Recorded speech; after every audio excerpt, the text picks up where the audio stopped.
Welcome to the Spooky Tales podcast, presented by me, John. And me, Louise. We have been fascinated by spooky goings-on since we can remember, and wanted to share with you the stories that pique our interest. Now, shout-outs to the fabulous new followers with us on Instagram and YouTube, and all the lovely comments. Sarah, aka Bookish Predator, Debbie, Taz, Nan, Tina, Megan, Scarlett, Graham, Sue of Verne Farms, and Emily. A big shout out to all our new listeners, and particularly Andy and Shannon from Canada. Thank you, thank you, thank you. Today's story is of hauntings, possession, poltergeist, psychological manipulation, and an unexpected twist. It's the spooky tale of haunted things.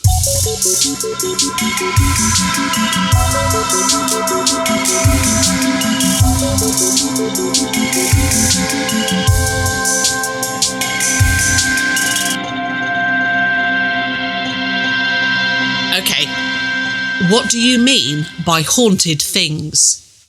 Well, it's where objects themselves are haunted by a spirit of some sort. Normally not nice ones. There's not many tales of haunted things that open doors for people if they've got armfuls of washing, or a tray of drinks, for example. Shame. But then I guess ghosts wouldn't have their spooky reputation if they regularly popped the washing on or vacuumed round a bit. Good point, well made. So, most of these things or objects are said to be possessed by a not-so-helpful spirit. Most of the stories in this episode come from the adventures of a paranormal researcher called John Zaffis and his books, which we will note in the show notes. Let's begin by looking at the story of the mirror head. What? Is that a head that's a mirror? Yes, that's what I wondered when I first read the title. It's a severed head of a mannequin. Which, in itself, is a bit spooky sounding. Yes, the severed head of a mannequin, which is decorated, if that's the right word, with shards of mirrors as its skin. Oh, so broken mirrors? Well, that's asking for trouble for a start. 7 years of it at least. Yes, for the mirror smasher at least. It wasn't totally covered in shards of mirror. The mirror mosaic went over the nose and ended mid-cheek. A little like a half-face mask that you might have if you went to a masked ball. So the lower half of the face was exposed mannequin. Yes, painted a very dark black. As opposed to a light black? Well, you know what I mean. Just very black and matte, seemingly no light escaping from it. This included the eye sockets, 2 dark abysses. Semi-precious stones wrapped in silver wire were wrapped around what there was of a neck, and around the top of the head there was a large quartz crystal. So where was this mirror head? Well, we are introduced to it in the window of a second-hand sort of antique shop in a town in the USA. Most people did not appreciate the head's quirkiness and did not purchase the item. However, one day, a couple of middle-aged tourists were walking by, and the lady, we'll call her Angela, was struck by this unusual piece in the window. The man, let's call him Jim, he was ready to move on, already bored. However, Angela was interested and wanted to go into the shop to have a look. Wearily, Jim followed. The shop assistant brought the head from the window to the desk for the couple to have a look. She was not able to give any history except that the previous owner had got it on the coast, possibly as a gift. Angela picked it up and discovered that the back of the head was hollow, with small quartz crystals and more mirrored shards stuck in the opening, and, get this, a crucifix dangling from the tangle of wires entwined round the tie-back of the head. And that didn't put her off? A dangling crucifix at the back of a mannequin's head didn't make her think, I'll just wander past. So when she asked the shop assistant for more information, like why there was a crucifix... Good question, Angela. Yes. She could give no further information or assurance other than to say it was artistic. Well, that's one word for it. That's right, regardless. Angela was taken with the unique object. Indeed, it was unique. And she decided it would be more of a conversation piece for their home. She's not wrong. So Jim managed to get a good price. A little too easily, he thought, and off they went with their new conversation piece. And as they left the shop and were walking down the road, Angela glanced back and saw something she had not expected. What was that? The shop assistant backflipping down the road going, "Suckers!"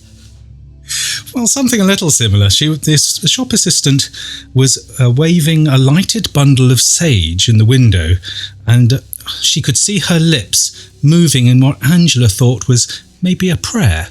Oh no, Angela didn't just think, I'm going to take that right back and just give it back to her and say, no, keep the cash.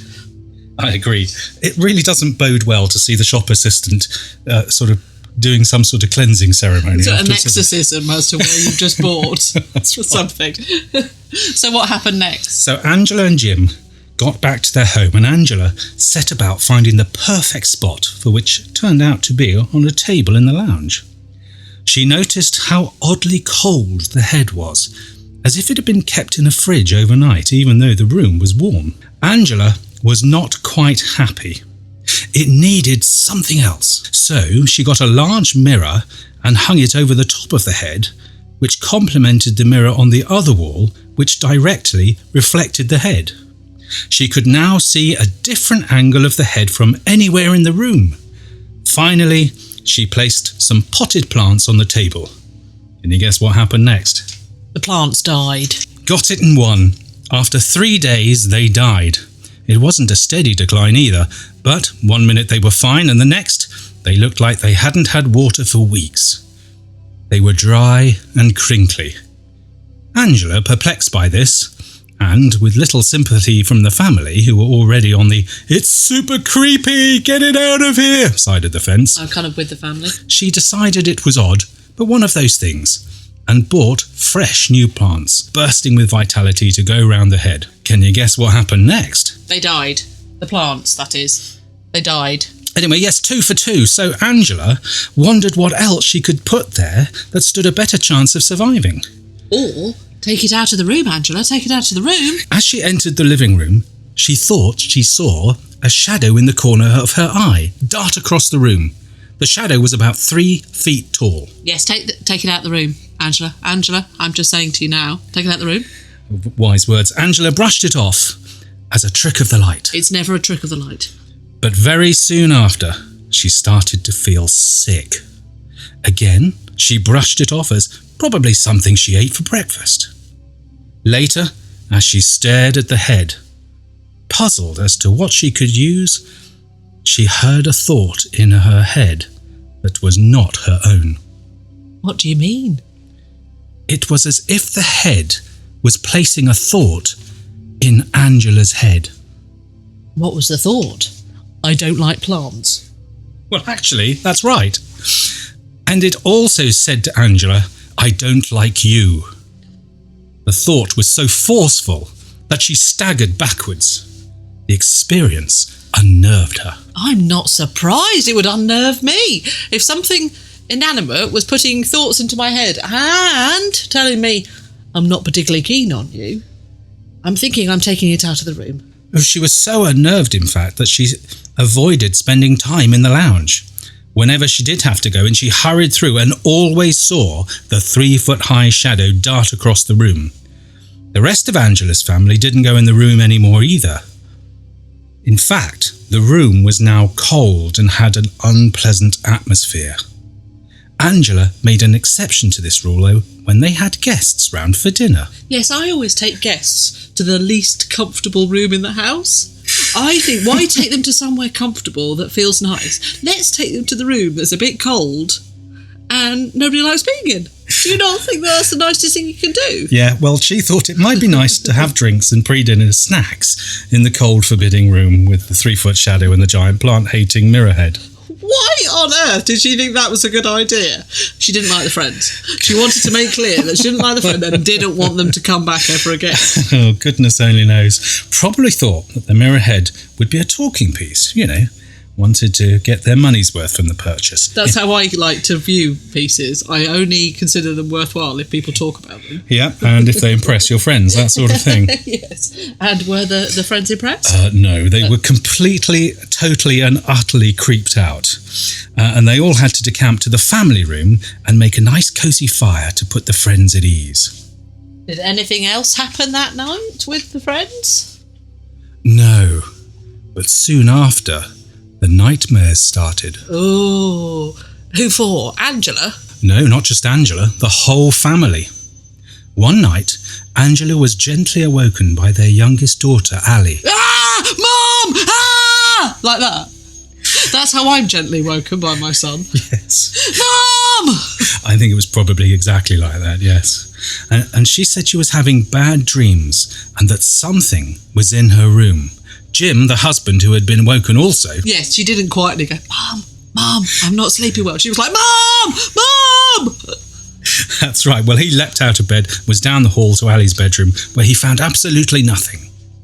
Ali described her nightmare. She described small, ugly beings were ripping up humans with long knives. Oh my goodness! And when she woke up, she saw a 3-foot shadow standing in front of her.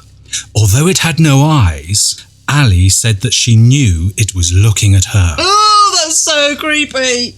Then the older sister, Carolyn, who had heard all the noise, came running into Ali's room. Do you know what? What? Carolyn had had the exact same dream and... Yes? She had also seen the 3-foot shadow around the house. Jim assured the girls that it was just nasty dreams, nasty nightmares, but all quite normal. And the shadows were the product of their imagination. Do you know, I really wouldn't have. I'd have been shrieking. I'm not going to lie. I'd have been shrieking, going, get rid of it!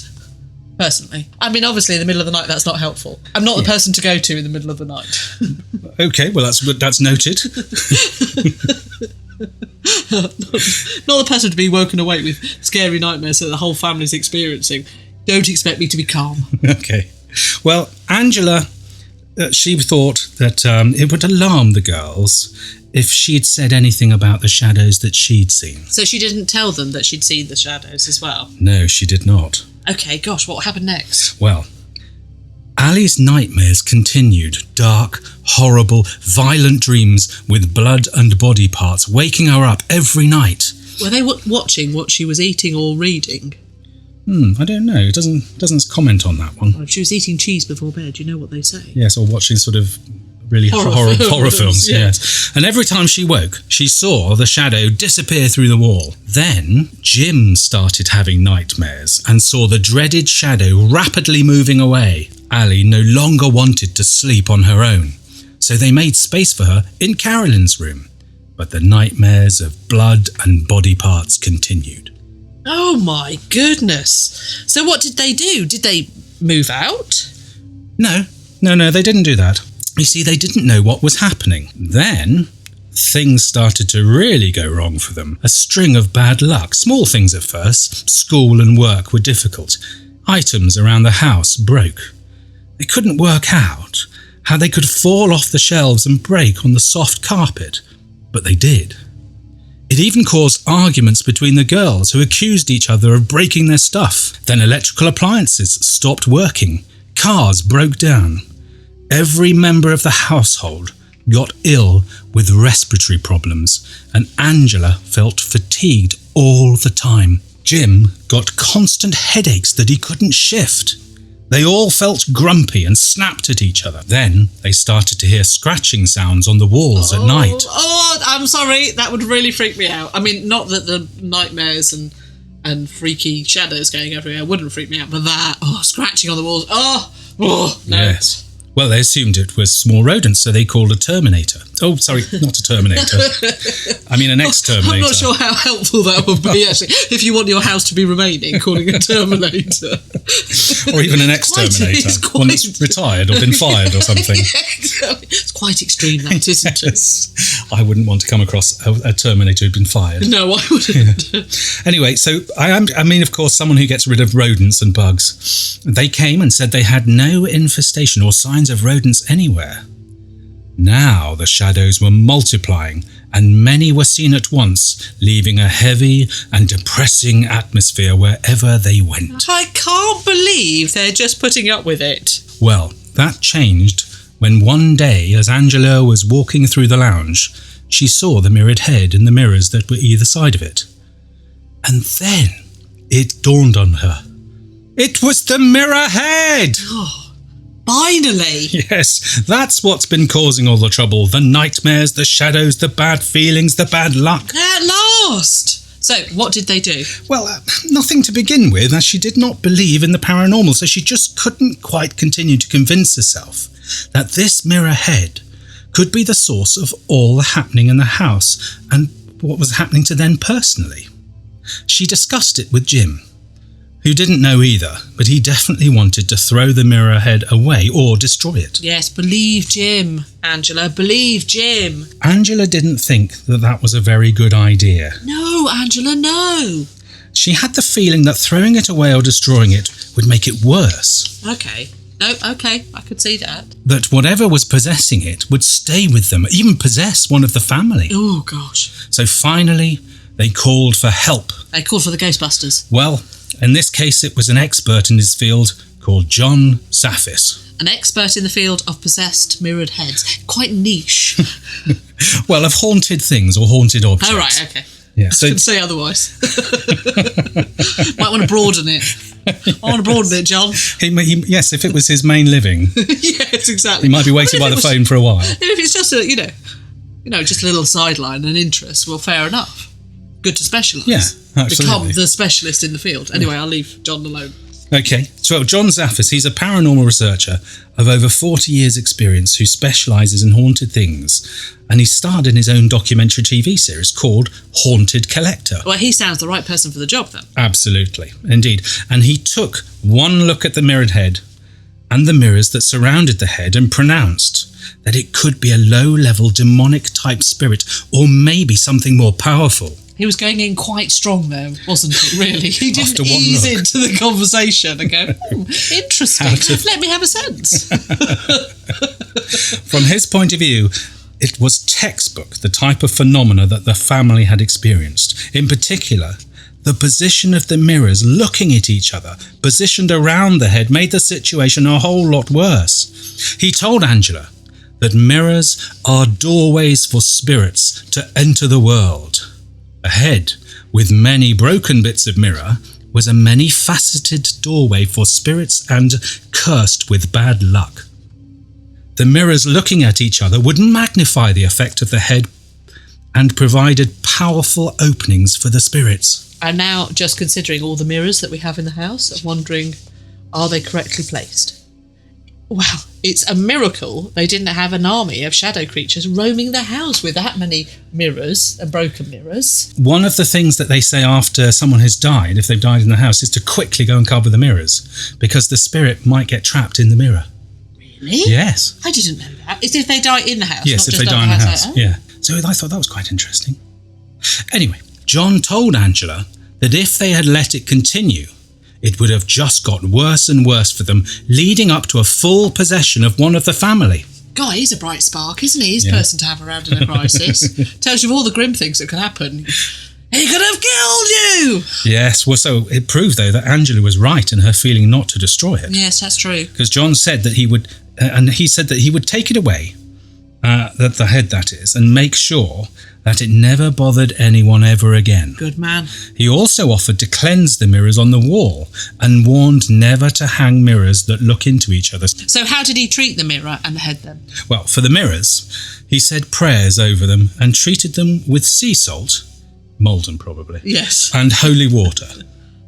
The mirrored... They need quite a lot of it, so maybe he went for a generic brand. Well, that's true, yeah, pretty cheaper, wouldn't it? Yeah. The mirrored head he wrapped up carefully and placed it in a box. And back at his home, he unwrapped it and placed it outside with lashings of sea salt and holy water. I reckon generic. sea salt and generic holy water. Yes. Well, how can you get generic holy water? I don't know it's how not like you get it in Tesco's or something. I don't know how you get holy water anyway, do I? And how do you get a lot of holy water? Well, I suppose if you go with sort of, big jerry cans to the church and say, here, bless this. I don't know. No, really? So basically, he had it outside with lashings of sea salt and holy water whilst saying binding prayers over it to contain the entity. What are binding prayers? Well, binding prayers act like energetic bonds or chains, preventing the attached spirit from getting loose and affecting people or an environment. He then left the head in the sunlight for several days with the theory that sunlight would cleanse and purify the negativity. John then placed the head in his Museum of the Paranormal, a collection of haunted objects. A museum of haunted things? His collection of haunted things had been built up over 30 years of investigations. How many objects are there? Thousands. He gets them as a result of an investigation, like with the mirrored head, or people send them to him anonymously in the post. What sort of things are they? Well, all sorts. Jewellery, normal household objects, such as mirrors, or a child's doll. Oh, that sounds super creepy. Well, there is a super creepy story of a doll called Annabelle, who used to move of its own accord and write notes in crayon to their owner. Seriously? Yep.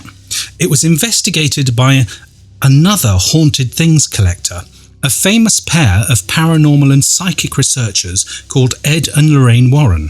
In 1970, a mother bought an antique Raggedy Ann doll for her daughter's birthday, Donna, who was just about to graduate from nursing college. She lived in a tiny apartment with her roommate, Angie, and it didn't take long before they realised something was odd and creepy about the doll. It moved rooms. Donna would leave it in the lounge, and it would be back in the bedroom upon her return from work. Sometimes it was found with legs crossed, arms folded, and even standing up. Then they began to find messages written in crayon on parchment paper, which was odd, because they didn't have any parchment paper. Oh my word. All of it's odd. So what did the messages say? Help us, and help Lou. Oh no. And they weren't thinking, right, okay, bye-bye doll. Yeah, the handwriting looked like that of a small child. Oh, okay.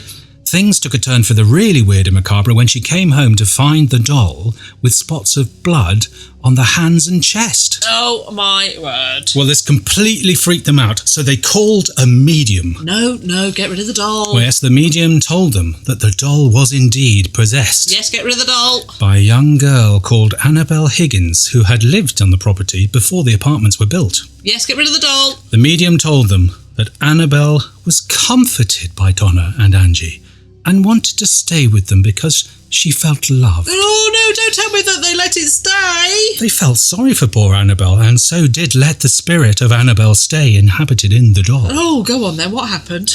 Well, what makes you think anything bad happened? Well, it doesn't sound like something good happened. Well, okay, seeing as you asked. A friend of Donna's called Lou was staying. Remember the note, help Lou? He had always disliked the doll. And good man with a good taste. Yes, and he thought that it was wrong to keep it. See? Good man with good taste. He awoke one night after yet another awful dream. Something was wrong, but he didn't know what. Then he saw it. Looking down at his feet, he saw the doll, Annabelle.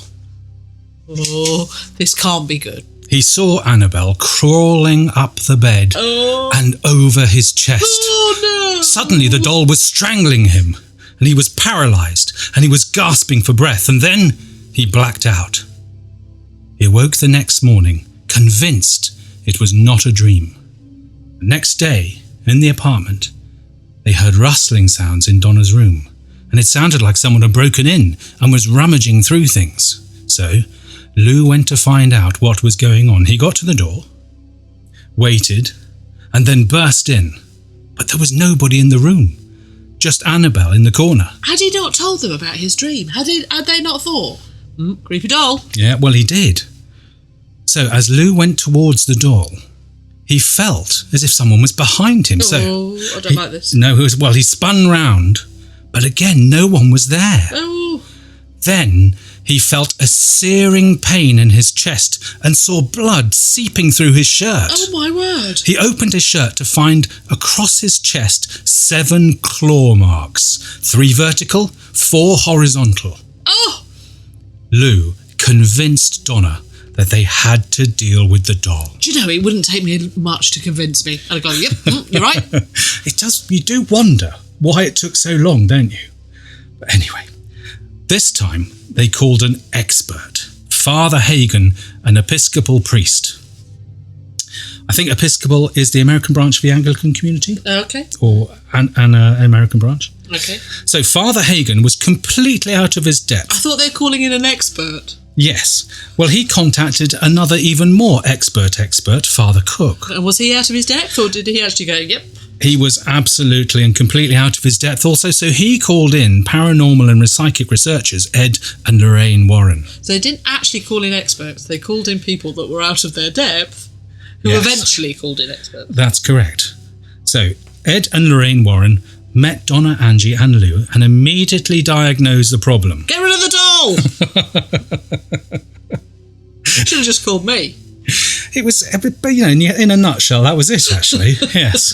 So they told them that the doll, although not possessed, it did have an inhuman spirit attached to it. Ooh, that's really kind of splitting hairs, isn't it? Well, yes, but I wondered that, actually. It does feel a bit sort of, well, that's kind of possessed, really, isn't it? Well, exactly. I mean, attached to it. Attached, possessed. I mean, it's basically the same thing, isn't it? Yes, and it makes no odds because either way, it was manipulating the doll to create an illusion of being alive in order to get attention. What did it want attention for? Well, it was looking for a human host. Oh, that doesn't sound good. No, well, get rid of the doll, get rid of the doll. Well, the Warrens said that had it been allowed to continue for another 2 or 3 weeks, it would have properly possessed, if not harmed or even killed, one or all of the occupants of the apartment. Good Lord, well, how did they deal with that? Did they take the doll away? They did indeed. First, Father Cook blessed the house. He was more in his comfort zone with that one. More of an expert. Yes. And then the Warrens took the doll back to their house. Why? Why? Well, they're suckers for these sorts of things. They like it.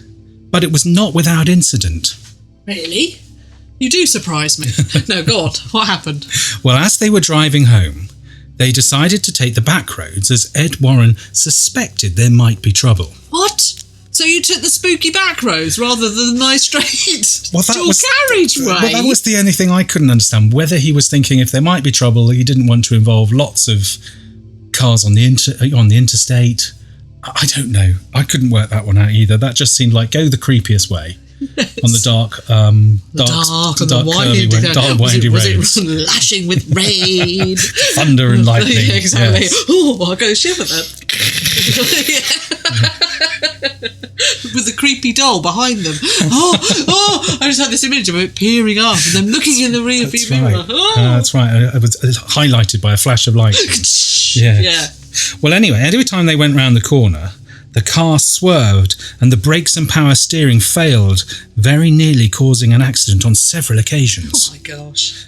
Ed took out his holy water and dosed it on the doll, and then the disturbances stopped immediately.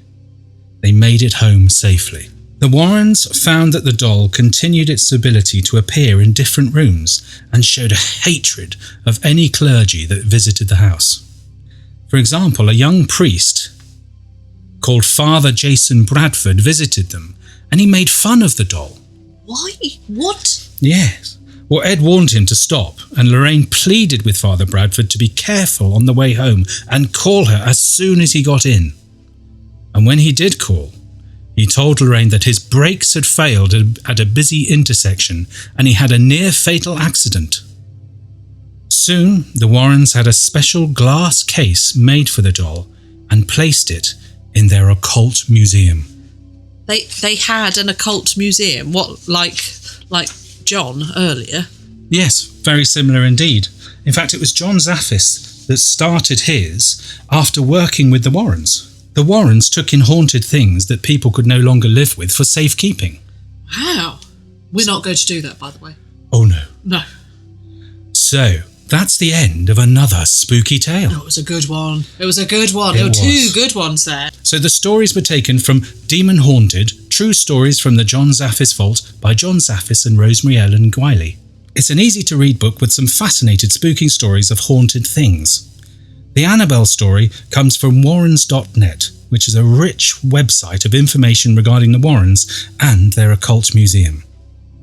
So please do tell us your spooky tales, either in the YouTube comments or via email, which is thespookytalespodcast@gmail.com, and come and follow us on Instagram @thespookytalespodcast. Thanks again. Bye.